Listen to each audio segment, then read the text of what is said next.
It only takes a little salt to change a loaf of bread.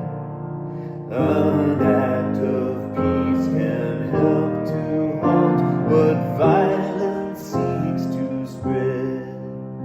It only takes a mighty few who dare to take a stand to bring injustice, love, and truth to help a hurting land. It only takes a few to see and speak with prophet voice to challenge our complacency, to seek the better choice. Oh God, when troubles come, we pray, please won't you send those few? And then we hear the word you say, my church, I'm sending you.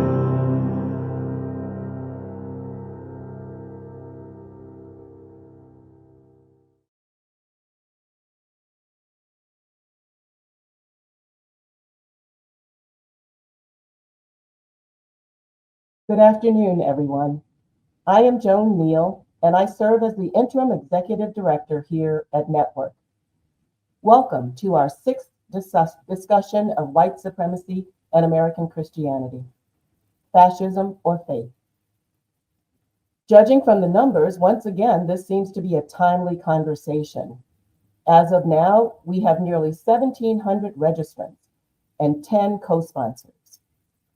Thank you for your ongoing interest in this topic. As we begin, I want to acknowledge the beautiful hymn we just heard, offered to us by the composer, Carolyn Winfrey Gillette, who is the mother of one of our own teammates, Catherine Gillette, the vocalist, David Lamott, and Aaron Price on piano. We are truly grateful and blessed by your music. And now I am pleased to welcome Sister Robbie Pentecost, who will lead us in our opening prayer. Sister Robbie Pentecost is a member of the Sisters of St. Francis of Oldenburg, Indiana, and has served the Appalachian area for over 26 years, providing tools and resources for the empowerment of women and their communities. She is currently a member of her congregation's leadership team and has been a member of the network board for many, many years. Sister Robbie, please lead us in prayer. Thank you, Joan and Network, for the invitation to offer prayer as part of this very important conversation. I am both honored and humbled by this opportunity. And thank you, Joan, for envisioning these conversations, and for Network and its various partners for making it possible to build community through them. Today's conversation comes at such a pivotal point in history. This conversation is deeply personal for all of us. It is times like this when our need for community is more evident. We are facing a potent ideology based on fear and hate, although veiled in Christian language. A few months ago, my own congregation encountered threads of white supremacy within our small town of 650 people, 100 of whom are sisters. After we announced the sale of 2 of our buildings on our mother house grounds. The boldness of a white nationalist wanting to promote the protection of white people's property, and the veiled threats against sisters for voicing their opposition to unjust policies on our own property makes real this moment we find ourselves in. It is a time such as this that we need each other to gather the courage, steadfastness, and persistence that our faith calls us to stand firm in the face of evil. So let us come together from our various corners of the world to seek together, to find encouragement, to be prodded and strengthened in our commitment to God's call to love. Let this time together nurture our hope that is in you, our Creator. And so we pray. All of us gathered together today, O God, and those who are with us in spirit can tell our stories of these past 7 months of deportations of loved ones and friends, lost jobs, or concerned that ours will be next, cuts to social safety nets or life-saving medical care. Some of us are just plain overwhelmed by the enormity of the challenges that await our response on so many levels at the same time. But our faith propels us, demands us, requires us, in the words of the prophet Micah. And what does the Lord require of you? To act justly, and to love mercy, and to walk humbly with your God. You tell us that we cannot sit on the sideline. What we know by faith is that when we come together as community in the name of our compassionate and merciful Creator, God is present in our midst. And we also know that nothing is impossible without God. So in the words attributed to St. Francis of Assisi and adapted for this time, Lord, make us instruments of your peace and justice. Where there is hatred, oppression, undeserved imprisonment, lack of respect for the humanity of one another, enactment of unjust policies, racism, and genocide. Help us to sow love through justice in our words, our hearts, and by our actions. Where there is injury, abuse of authority, advancement of policies that stand against the common good, please give us pardon for our paralysis because of the frustration and anger we hold, and then propel us to move forward into action on behalf of the common good. Where there is doubt, fear of the future, or sense of confusion, give us faith, which has arms for offering a warm embrace, hands for helping each other, and feet for standing firm in our values. Where there is despair, give us a vibrant hope rooted in community that believes nothing is impossible with our God. Where there is darkness, violence, lies, selfishness, give us the light to see reality around us, speak truth to power. And where there is sadness, hurt, and pain, help us sow seeds of joy rooted in justice, faith, and community.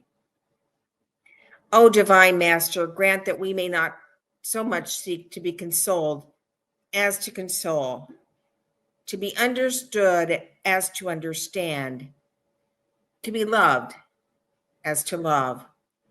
For it is in giving that we receive, it is in pardoning that we are pardoned, and it is in dying that we are born to eternal life. Amen.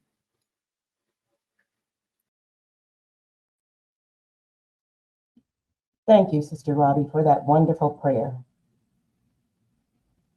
Well, my friends, over the last 3 years in our previous conversations, we learned about the corrosive, blasphemous ideology of Christian nationalism and how it has developed in our country and taken a firm hold over time. These last 5 conversations have been a fascinating dialogue that both educated us and enlightened us to the clear and present danger of our country and our democracy. Today, we are going to broaden the conversation to also look at fascism as a growing threat to our democratic way of life. And I think this discussion will prove to be similarly stimulating. But before we get started, I want to level set so that we are sure that we are all on the same page with regard to our terminology. Let's just briefly review definitions of Christian nationalism and fascism. Christian nationalism is the idolatrous belief that the United States was founded as a Christian nation, that God ordained America to be a promised land for white Christians, that our laws should be based on Christian values, and that one must be a Christian in order to be a real American. Adherents to this ideology believe that the federal government should declare the United States a Christian country, and that where Christian values and laws differ, the Bible should prevail. Christian nationalists do not believe in pluralism or religious freedom. The other important ingredient in Christian nationalism as it exists here in the United States is its connection with white supremacy. From the founding of the country by white European settlers, the idea of the superiority of white skin has been a foundational concept. The European settlers believed themselves to be superior. They believed, as the doctrine of discovery encouraged, that God had intended white Christian males, particularly, to dominate the society that grew up in this country.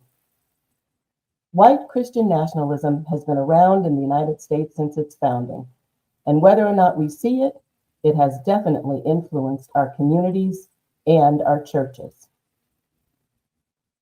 Fascism is a mass political movement and a system of governance marked by centralization of authority under a dictator. It's typically a capitalist economy subject to stringent government controls, violent suppression of the opposition, and typically a policy of extreme nationalism and racism. This model of governance stands in stark contrast to liberal democracies that support individual rights, competitive elections, and political dissent.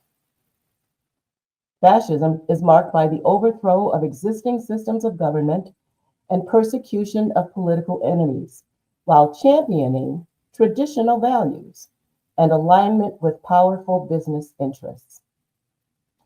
Does any of this remind you of anything in our country today? Well, to unpack all of this, I am pleased to once again be joined by my two favorite conversation partners on this topic, Father Brian Massengale and Dr. Robert P. Jones. Welcome, Robbie and Brian. Oh, thanks, Joan. Glad to be here. Good to be with you again, Joan. Great. So, Father Brian Massengale is the James and Nancy Buckman Chair in Applied Christian Ethics at Fordham University, a national and international leader in the field of theological ethics, a scholar activist, and the author of Racial Justice and the Catholic Church, as well as numerous articles and publications, presentations, and award-winning commentaries on racism and other social justice issues, including a fuller inclusion of the LGBTQ community. Dr. Robert P. Jones is president and founder of the Public Religion Research Institute, PRRI, a nonprofit and nonpartisan research organization that looks at the nexus of religion, culture, and politics. Robbie is also the author of many books, including his award-winning recent book entitled The Hidden Roots of White Supremacy and the Path to a Shared American Future, which is a work that helps us to understand how deep the roots of white Christian nationalism go. Robbie also writes a weekly free newsletter, which you can find at www.whitetolong.net on Substack. So, Brian and Robbie, as you know, and I've just spoken about, the profile of Christian nationalism in this country has surely been raised in the recent past, particularly since the first election of the current president in 2016. Throughout this most recent campaign and in the last 6 months, we have seen how Christian nationalism not only propelled him to electoral victory, but is manifestly evident in the ways he has led, the policies he has employed, and that this Congress has pursued, and the people that he has surrounded himself with. So I thought we might begin with checking in about the level of tolerance of Christian nationalism in our country today, and what that means for the acceptance of an autocratic form of government like fascism rather than democracy.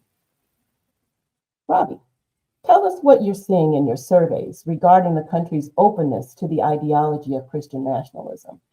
And then tell us a little bit about what the seeming increase in the number of people who are willing to say out loud that democracy no longer works and we should try something else, like maybe a strong man.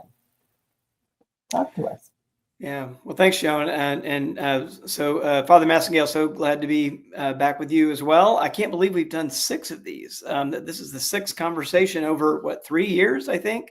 Yeah. And so one of the things that struck me is how we've been talking about these topics, and the context has been shifting out from under us as we've been talking about these. So it was, I think, a conversation when we began these about preventing the kind of take over the country by Christian nationalism, right? And now we find ourselves in a place where that vision is very much in power.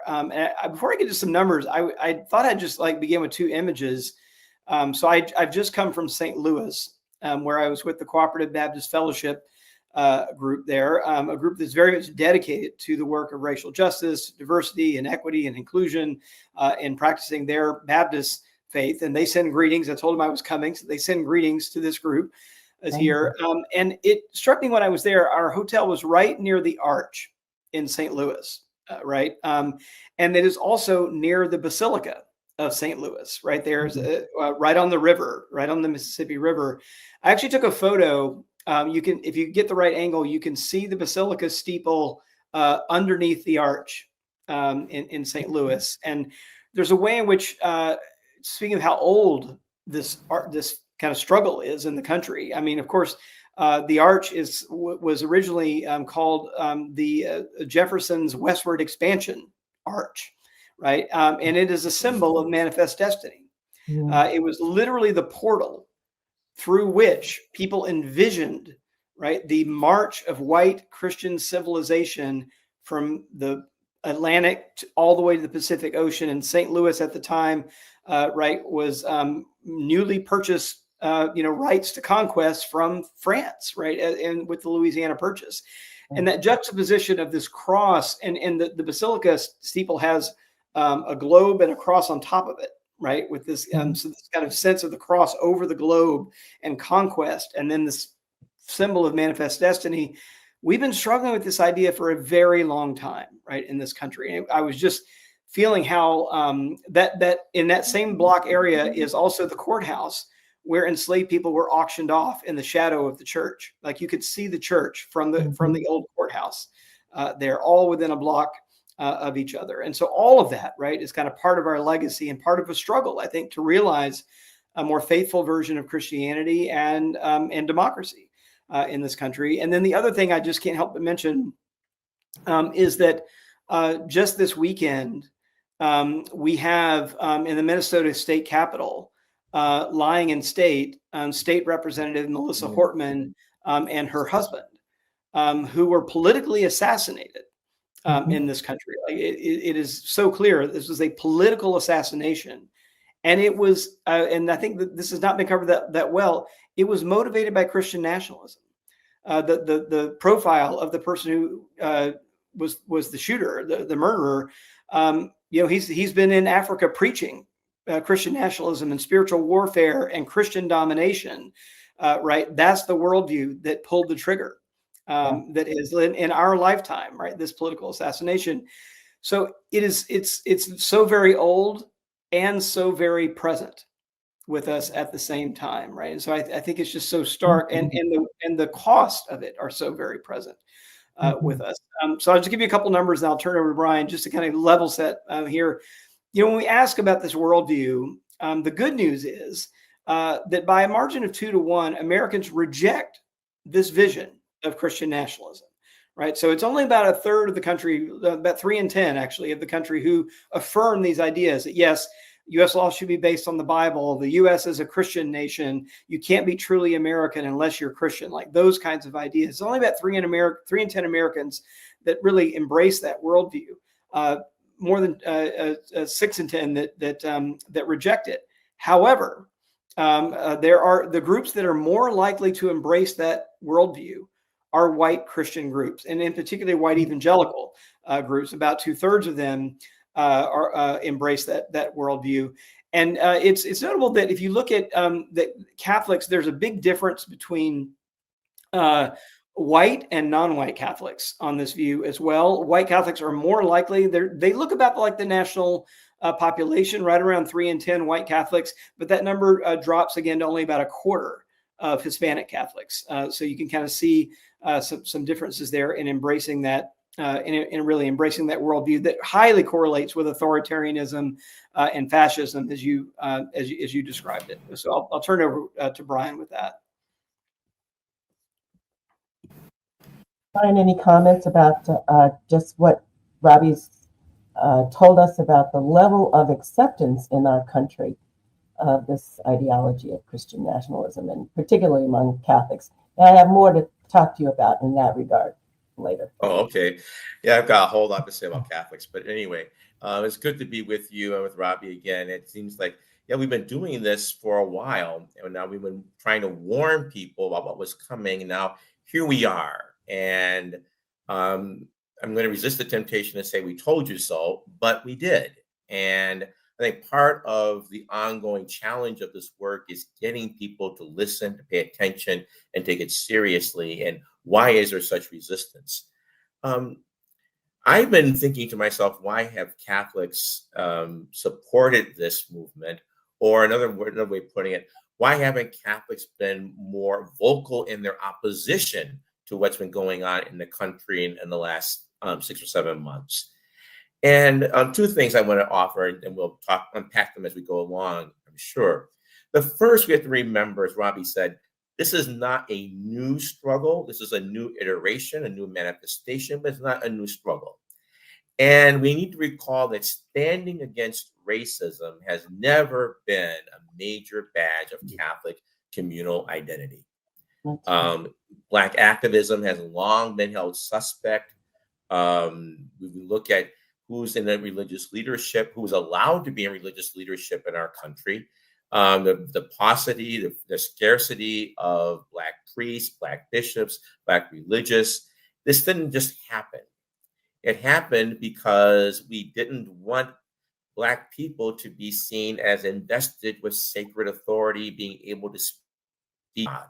And so the church has been deeply complicit in this. But a second thing I think I need to put forward, and which really speaks to the present moment, is that the Catholic Church in this country, at least officially, has always framed their political participation and concerns principally in opposition to abortion and LGBTQ equality. Other issues were deemed as not preeminent. Remember that phrase from the political responsibility document. And therefore, they get an effective pass. And I think we also need to understand, as you alluded to, Joan, when you began, is that fascism deeply aligns with traditional gender roles, with traditional sexual morality. And so if the Catholic hierarchy and the Catholic Church institutionally defines its political priorities in terms of traditional sexual morality and the reassertion of traditional gender roles, this is going to lead to a muted opposition at best to what's been going on in our country. There's going to be a deep sense of symbiosis between what is happening in our country and the concerns or the priorities, the preeminent priorities that have been outlined by our Catholic bishops. And so I think we see that we've seen, with very few exceptions, the bishops have not spoken out as forcefully as they should in defense of the immigrants. Now, there are a few exceptions, but they've not spoken out really forthrightly in that cause. And when they do, they always temper it by first praising the Trump administration's policies when it comes to LGBTQ issues. And so I think what we see here is that fascism historically has always been aligned with the reassertion of traditional sexual and gender morality, and those issues have been identified as the preeminent ones for Catholic participation and discernment in the public square. And so when you put all that together, it creates this very troubling dynamic where Catholics, even if only 3 out of 10 white Catholics subscribe to the ideology of white Christian nationalism, the Catholic Church as an institution finds itself mute in regard to any kind of effective opposition. Yeah. Yeah. Can I just add one thing here? Just I think it'll help. I mean, the only, I think I mentioned this before, but the only post-mortem piece I wrote about the election was a piece I wrote at Time, and I titled it "What White Christians Have Wrought." Yes. Because the thing that was so striking to me is that even with everything we know about this, about the MAGA movement, about the Trump regime, the things he was promising to do, he's not doing anything he didn't promise he was going to do. And yet people still voted. And I think the thing that was so striking to me is that even knowing everything, the votes of white Christians across the board did not diminish in this last election, right? So we had, I mean, everybody kind of knows the number. I think that white evangelical Christians, voted 8 and 10, right, for Trump. But what people forget is that like white Catholics voted 6 and 10 Yes. for Trump, and white mainline Protestants voted 6 and 10. The non-evangelical end of the white Protestant world voted 6 and 10 for Trump. And I think that the soul-searching piece, particularly in the Catholic context, I was looking at our recent polling where we asked about the favorability of at the Trump 100-day mark of the Trump regime, like how do people think about Trump and what he's doing? There is a real soul searching, I think, that particularly in the Catholic world, because Catholics are holding together a kind of people in church across racial lines in a way that Protestant churches typically don't. Right. So I think that this is what's really stark and really it sticks out to me is that if you look at like the favorability of Trump at the 100-day mark, white Catholics are still 53% favorable to everything they're seeing Trump do at the 100-day mark. If you look at Catholics of color, it's 25%. It's half that. And kind of what I've said, in the Protestant world as well, is that, look, exactly what you said, Brian. I mean, for Christians who look like me, our track record on these issues, immigration, white supremacy, racial justice, is atrocious. It's shameful. And one thing I've been calling on like white Christians to do, Catholic and Protestant alike, is like, look, if we find ourselves at odds with our fellow Christians of color, we should pump the brakes, because we have been on the wrong side of history, on the wrong side of the gospel on so many times. If we had just listened, right, it would have made a huge amount of difference. And here, when you've got, a quarter of Catholics of color saying, yeah, okay, but 3/4 of Catholics of color saying no to this, and you've got a majority of white Catholics saying yes to this, that's a conversation that ought to be, a really serious one in Catholic circles. Oh, absolutely. And another thing to add to that is that the level of white support for Trumpism, I think we've never done Donald Trump. We take ourselves off the hook. But Trumpism is that his support for white Catholic support for Trumpism and for the ideology of white Christian nationalism has increased at every election. He's increased over 2016, 2020, and 2024. So we see this. So now we get to this 6 and 10 figure. You're absolutely right. And I think it really indicts the fact that for most white Catholics, the church has functioned in a way to reinforce their religious world, reinforces their political ideology and their racial identity, rather than saying that in our Christian identity should define us fundamentally. We basically have created a religious system that reinforces people's racial identities over their religious loyalties, or they define their religious loyalties in terms of their religious faith. Yeah, yeah. And I think that um, in the Catholic world, there's a real question that is before us in terms of what our actual beliefs are relative to what the church has taught over these last, thousands of years. Brian, I want to just ask a little bit about what you make of the number of Catholics that are in so many high positions in this administration, as well as in the Supreme Court, which, of course, gave us really terrible decisions yesterday. But I want to just take a moment and name some of those people who are in these high positions. People like Tom Homan, the Director of Homeland Security and the author and enforcer of the cruel, illegal snatching and disappearing of so many people, including immigrants who have legal status, those who are children of U.S. citizens, and even some U.S. citizens themselves. And what about Secretary of State Marco Rubio and Secretary of Health and Human Services Robert Kennedy, Sean Duffy, Secretary of Transportation, John Ratcliffe, Director of the CIA, Linda McMahon, Secretary of Education, Kash Patel, Director of the FBI, and more.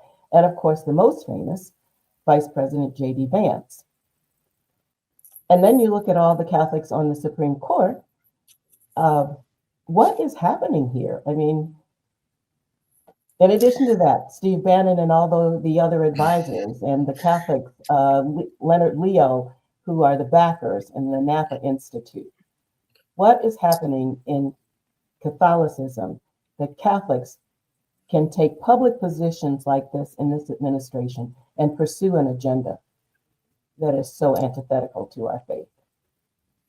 That's a great question. Let me begin by making I don't mean this to be light, but I think one of the blessings of the papal conclave we just had, and with the election of Robert Prevost, Pope Leo XIV, as the first, U.S. American to hold that office, is that it means that J.D. Vance is not the most prominent Catholic on the global scene anymore.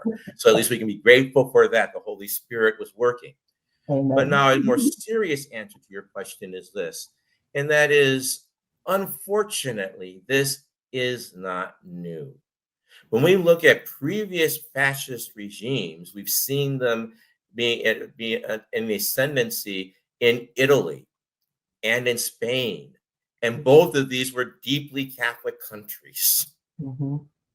So Catholicism in and of itself doesn't give you an immunity to the allure of a fascist appeal, to extreme nationalist appeals. Now, why is that? I think we have to, again, look and see that at its roots in American Catholicism, we have never mastered the skills of how to talk effectively about race and racial justice as being essential to Catholic identity. Yes. It simply isn't.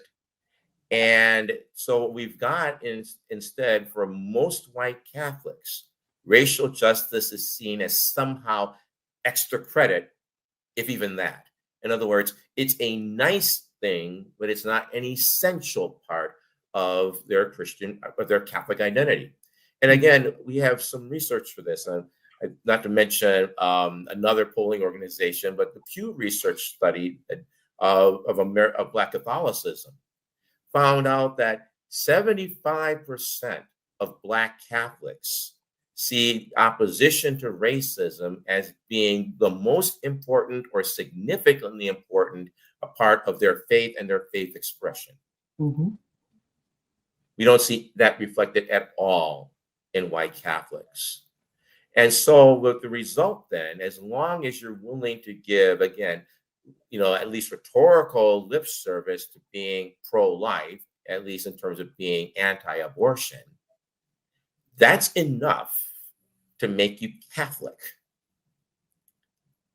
And this is the reason why the litany of people that you've mentioned there can be Catholic, call themselves Catholic, and have prominent faith leaders, supporting this movement.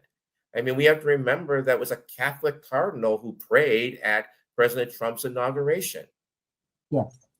And we also have to remember that in many of our metropolitan archdioceses, in Los Oh,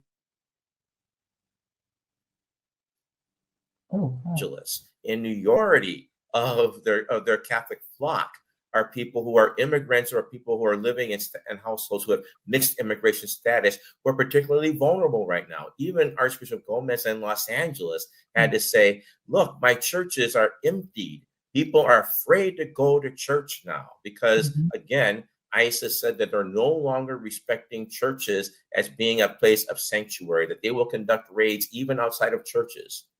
And so I think that, but again, even with that, you do not find the USCCB raising its voice in the kind of full-throated denunciation and defense of their own flock. That tells you, and again, Robbie is absolutely right here, is that I think the grace of this moment, if there is a grace, is that it's a moment of stark clarity.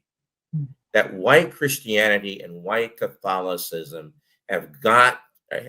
are being called to a deep examination because now it's crystal clear what they stand for and what they don't stand for. And as you said, fascism or faith, this is absolutely antithetical to the gospel of Jesus Christ. It always has been. But the grace of this moment is that now that question is being called in a very clear and stark way that is completely unavoidable. And can I just add to that too, Brian? I mean, just to make this really clear too. And the divide between white and Catholics and Catholics of color is, I think, more stark because now the Catholic Church is only 55% white in this country, right? It's 45% people of color. And so these big divisions, it's not just like there's an overwhelming group of white people over here and this tiny little, group of non-white people over here. We're talking about almost an even split now between white and non-white Catholics. I mean, so this is a real identity crisis, I think, for the Catholic Church in this country. And not only that, but when you look at the demographics, that non-white portion of the Catholic Church is the youngest part of the Catholic and growing. Church. That's right. It's growing and it's young. I mean, this is Catholicism of the future. And if we cannot come out and defend their family, defend their right to a family life, which is the fundamental value in Catholic social teaching, if we can't defend their human dignity, which is the foundation of Catholic social teaching, that people remember that. And it's not by accident that we're seeing an erosion, an attrition, what I call an exodus of Catholics of color out of the Catholic Church. That again, the Pew study showed that almost half of Black folks who were raised Catholic no longer associate themselves with the Catholic Church, and precisely over this inability of the Church to be a forthright witness for justice, especially for racial justice, for justice for the immigrant. Again, by defining ourselves solely, our political loyalties and participation solely in terms of anti-abortion and solely in terms of anti-LGBTQ legislation, then we tie ourselves so closely to a movement which is completely hostile to the life and the dignity of the majority of the Church's future. Yeah. And can we just say too on this point, sorry, just one more quick thing because I want to lose this thread. That we should really say it clearly here that the current iteration of the Republican Party under Donald Trump is not a pro-life party in the way that is traditionally defined. Trump actually moved the Republican Party away from the pro-life position. First of all, there was no party position at all his first time around. This last time, he watered it down. It's no longer asking for a constitutional amendment or any of that stuff, right? It's not that, and I think that's a tell. Right? Absolutely. Oh, absolutely. And again, to your point, sorry, John, but to your point, is that Trump has never been a pro-life president. Yeah. Never. Okay, you cannot separate children from their parents at the border and throw them in cages. There are still children from his first administration who have not been reunited with their families because they never bothered to take their names down, because they never intended for them to be reunited. That kind of cruelty, that kind of inhumanity cannot be called pro-life by any stretch of the imagination. His glee in reinstating the federal death penalty, that is not reconcilable being pro-life. And so I think we need to understand and call very clear, and sending immigrants, even if you're going to deport them, but to deport them without due process and to send them to countries where you know they're going to be abused, such as in El Salvador or in South Sudan. I mean, this is not pro-life. And I think we need to say that very, very clearly as a Catholic Church, that at best, people have been duped into thinking that he's pro-life.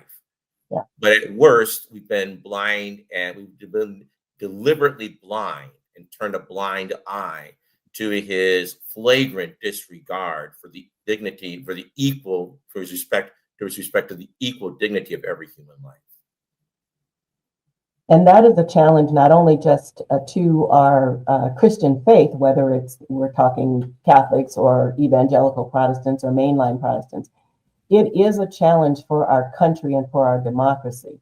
I think the picture of Christianity that the two of you have painted here, which is also a picture of demographics, is the challenge of this democracy and whether or not it continues to be a democracy, or maybe looks like something a little like fascism. And so let's turn a little bit to that discussion of fascism. And I mentioned earlier that Christian nationalism is considered a pillar of fascism, because when you capture people's religious beliefs, research tells us that it's so much easier to gain their support for other illiberal actions. So talk a little bit about what the signs of, we've mentioned some of them, but what are the signs of fascism that are beginning to appear in our country? And Robbie, you may even have some, questions that you ask that illuminate the fact that some people in this country are willing to go down the road of this kind of authoritarian form of governance.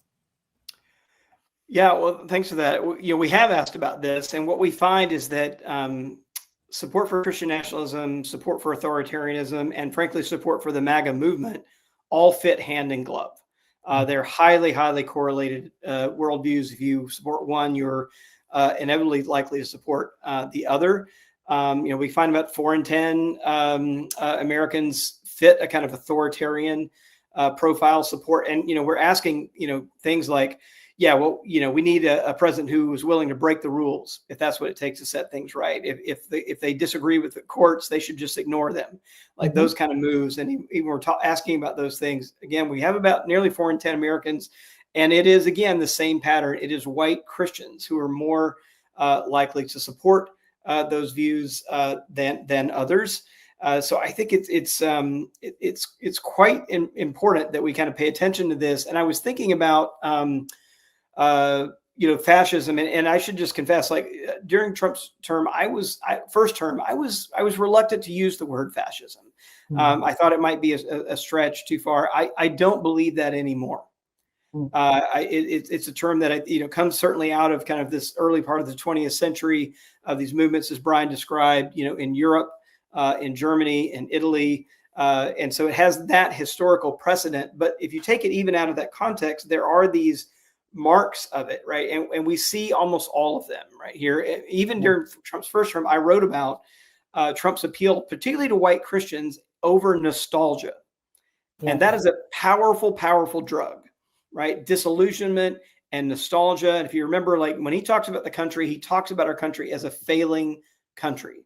And then he sets himself up as the savior of this failing country. And we used to be great. It's like as a Catholic audience, I can use the word triptych, right? It is this kind of 3-paneled thing. And on the left panel is nostalgia, right? For a lost past. In the middle panel is crisis, right? Where we are right now. It's the present and it's crisis.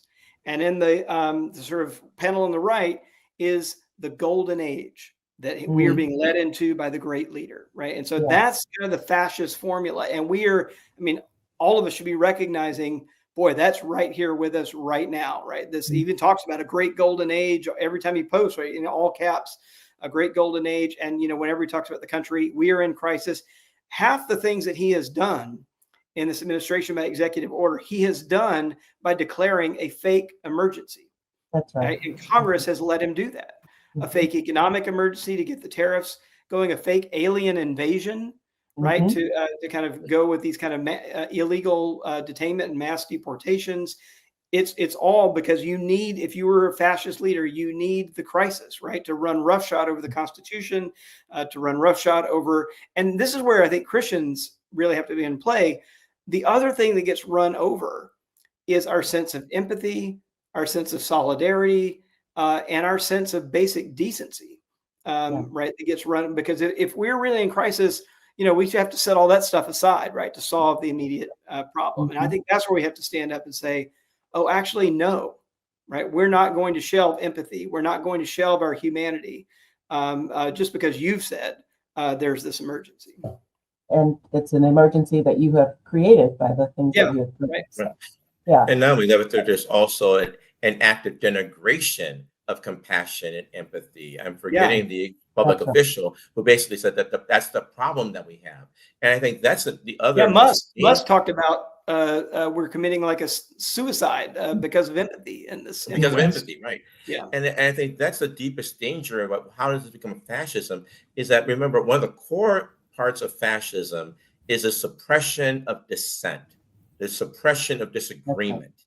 And we've seen that, and why Catholics and Christians should be particularly concerned about this is that it's not only the suppression of political dissent, it's also the active suppression of religious voices that raise a dissenting position. In other words, they want to control what counts as authentic religious faith, what counts as authentic Christianity. Recall that it was in April that the Naval Academy purged 381 books from its library. And among them were not just books that gave a political analysis of white supremacy, but also a faith-based analysis of white supremacy. Among them being Robbie Jones's book, among them being my book on the racial justice in the Catholic Church, and Thea Butler's book on evangelical Christianity. But what's going on here is not the suppression of a political point of view. It's the suppression of a religious point of view. And what they're basically saying is that in America, and like, for example, in my book, I quote Saint Pope John Paul II. They're saying that there is no place for a Saint John Paul II if that voice contradicts the voice of white Christian nationalism. And so I think what we're seeing in fascism, and I think people need to be alert to this, is it's not simply, it would be bad enough if it suppressed political dissent.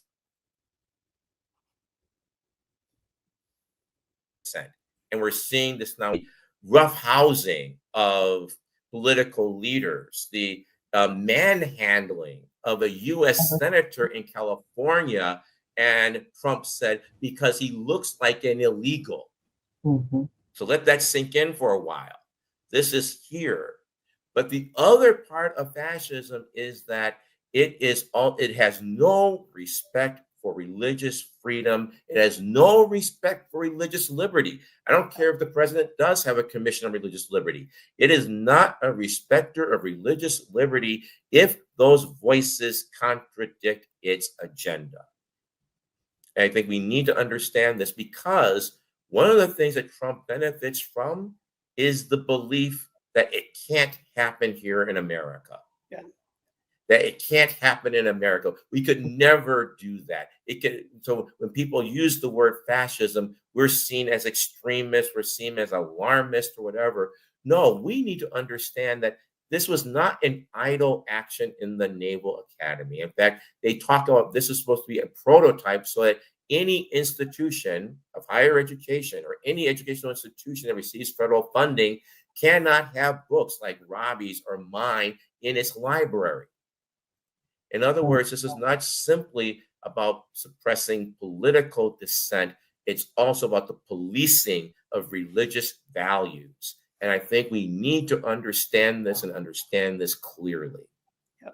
I think that's Yeah, right. I think it's right, Brian. There's no doubt in my mind that Trump's, task force on anti-Christian bias is going to come after the wrong kinds of Christians under the banner of that, by their lights, the wrong kinds of Christians and the wrong kinds of Christians. You're absolutely right. Also, that was a test run at the Naval Academy.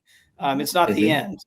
It was a warm up there. And, near where I live, we just have seen the president of the University of Virginia, right? One of the most prominent public institutions in the country has been forced to resign under pressure. It's also the houses, by the way, one of the best religious studies programs at a public university in the country. Right. And, if we believe they're not going to come for Notre Dame, they're not going to come for Fordham, they're not going to come for Georgetown, we are deeply mistaken. I just gave a presentation to the Association of Catholic Colleges and Universities presidents, and I made that very point. I said, this is a moment when we need to stand up very clearly and enunciate our right to profess our faith, because they will not allow a faith that believes in the equal human dignity of every human person. They will not allow that faith to be practiced, because that is absolutely antithetical to their political goals and their political aims. And so they have no respect for religious liberty. That commission is a fig leaf for the advancement of one particular Christian ideology, so-called Christian ideology. And in that kind of America, there is no place for Judaism, except for the most extreme forms of Zionist belief. There is no room for Islam of almost any kind. There is no room for a genuine multi-faith America. And there is no room for genuine Catholicism. There is no room for the values that most religious women's congregations profess in America. There is no room for Catholic social teaching in that kind of America. And when I'm speaking this way, I do mean to raise the alarm, because I don't think people really see this. The Trump administration has been very good at distracting us by putting little things out there. We're always distracted by the crisis of the moment. And he phrases this all under the banner being against DEI. This is not about a public policy. This is not about opposition to a public policy of DEI. This is about the creation of a movement of a country where there is no room for political or faith-based opposition. That's what this is about. Yeah, and all to the advancement of the dominance of white Christian cisgendered straight men as being the will of God. And I think that white women need to wake up to this as well, because remember that he fired the black 4-star general who was the chairman of the Joint Chiefs of Staff, and he fired the first woman admiral who was the chief of naval operations, not because they were incompetent, not because they were unqualified, but because they do not believe that diversity is a strength. Yeah. Or in the words of the acting Secretary of State, competent white men must be in charge if we want to get things done. That's a direct quote. It certainly is. And all of this, writ large, is really the goal of controlling institutions in general, not just the church, not just the religious community, but and you both spoken about it, but the educational institutions, Harvard, really Yes. staid and firm institutions in our country, which need then for their power to actually be ensconced, need to be uh, you know, brought in under control. So I think this is a pattern. And what I appreciate about the dialogue that we are having now is our attempt to really connect the dots for people. There are all of these things that are happening around us, and we can look here and say, oh my gosh, that's a terrible thing that just happened. And over here, that's another terrible thing that just happened. But what we need is to be able to see why those two things are connected. And this whole idea of the possibility of our country walking away from or being led away from a liberal democracy into a fascist form of governance is the goal here. And so I appreciate the conversation that we are having. So I have one sort of last question. And now that we've, talked about all of the things that we should be concerned about, all of the threats, what should we embrace as signs of hope? And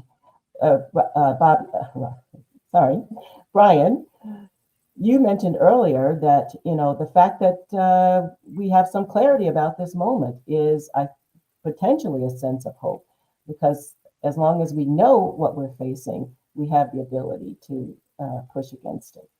So what other signs would you say that there are that our democracy is still alive and can possibly survive these attacks?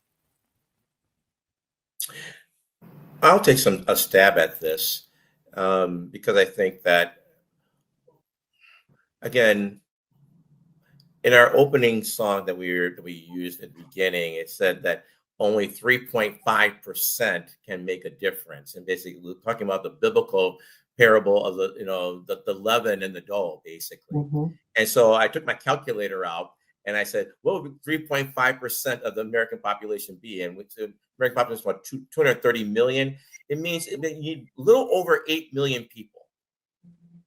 And we had not quite 8 million, but according to press recounts, we had about upwards of 5 million people who came out on June 14th, the No King's Day, to protest the fact that this is not what we want in America. That is a sign of hope. The fact that, Robbie began with the statistics saying that only 30% of the country are committed to this MAGA ideology. That's a sign of hope there. Now, unfortunately, they're all concentrated in one political party, and that political party is dominant, and the other political party is still flailing and trying to find a strategy. But at least we know the numbers are there to mount a significant political movement. The other sign of hope is that people are beginning to wake up to the danger that is here. Mm-hmm. I think that when, again, Americans, when it hits our pocketbooks, then it gets real. And I think as people learn more and more about what's coming with this budget, with this big, beautiful bill, so-called, people are realizing I'm going to lose my health care. I won't be able to feed my family. It's one thing to say, well, these things need to hurt in the abstract. When it comes down to me and my mother can't feed herself, my father can't access dialysis. I mean, this is what we're talking about here. As that becomes real, that creates an opportunity. But the other thing I think we need to do is we need to find ways to muster people's courage and to help them realize that they're not alone. Because it's okay to be afraid. I mean, if you're not afraid right now, there's something wrong with you. But courage is not the absence of fear. Courage is the ability to not be mastered and controlled by your fear. And I think that's what they want us to feel. They want us to feel isolated. They want us to feel alone. They want us to feel that this is so overwhelming, it's inevitable. Because when we succumb to the fact that this is inevitable, then they win. And I think what the greatest challenge for us as a faith-based movement is to continually let people know you are not alone. You are not alone. We are not alone. I think we need to underscore that over and over and over again, because fear and paralysis thrive when we feel isolated and overwhelmed. We are not alone. And I think if we can get that message out there, that can really be a powerful sign of hope and resistance. Robbie, anything to add?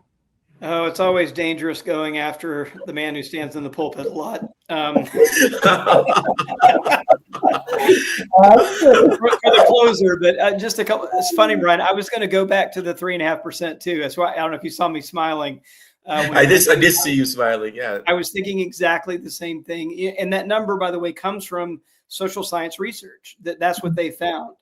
In countries where there has been these authoritarian fascist movements, the tipping point tends to be about 3.5% of the population showing up in nonviolent protests. That tends to be enough to kind of break the spell. And so I think you're right to point to the No King's Day and other things around the country of where people are finding their voice, people are finding their feet, they're willing to kind of stand up. Here's the thing. The longer we are into this regime, the harder that is going to be. Yes. So the sooner we can stand up and the louder we can be, the better, right? That's that. So I think that's the, I've heard some people, well, we've got an election, coming up, next year, but I don't know where we'll be if we sit around on our hands between now and the election. So it is about like, find your lane, find something local. And I'm heartened by the fact that there's 1,700 people registered for this conversation in the middle of summer vacations and everything else on a weekend that people have other things to do. That means there is an appetite. There's a conviction. There's a sense that this is not the way we want it to go. I've always been suspicious. I'll end with this point of, I know that King said it and others have said it, this kind of the moral arc of the universe bends toward justice. The reason I'm always like kind of wince at that is because it seems to imply on the face of it that somehow it just cosmically happens, right? Right. But we are the ones who bend the arc. Like, we are the ones. And so I think that's the thing to remember, that like, if we're Christian, we are sort of doing it in prayer. We are doing it in solidarity with others. And we are certainly relying on the Spirit to sustain us, right, in Christian terms. But it is us. It's up to us to do that. And so I think that's the thing I would leave as far as that one, yes, we are in fact facing, like, I think when people write about this period in our history, they're going to write about it like 1933 Germany. It is a turning point. It is a hinge point. And when the people, the history and like, where were people? There's going to be the same kind of, there's going to be the kind of enablers. There's going to be the resistors, and there's going to be the big bunch of people who are complacent in the middle. And I think the more of us we can decide, no, we're going to be on the side of justice. We're going to be on the side of resistors. That's where we want our name to be on the wall when the history books kind of look back at this moment. Amen to that, Robbie. I think you did as well as the person who's in the pulpit a lot. Well, thank you both. You are both bright lights in this struggle and in this time of darkness that we find ourselves in our country and in our Christian faith. It is always such an honor to be engaged in conversation with you, and I hope that we will be able to continue to hear from you and to be inspired by your leadership in this area. Once again, we leave this space not just with an understanding, a better understanding of what we're really facing right now, but also with a modicum of hope that as we continue to make our way through these treacherous times, there is a real opportunity for us to come out of this better than perhaps we are today, and certainly better than our past. So thank you both for joining us, and we'll look forward to what else you have to say going forward. Thank you, Joan. And as always, Robbie, it's always good to be in dialogue with you. Thank you. Yeah, you too. Thank you.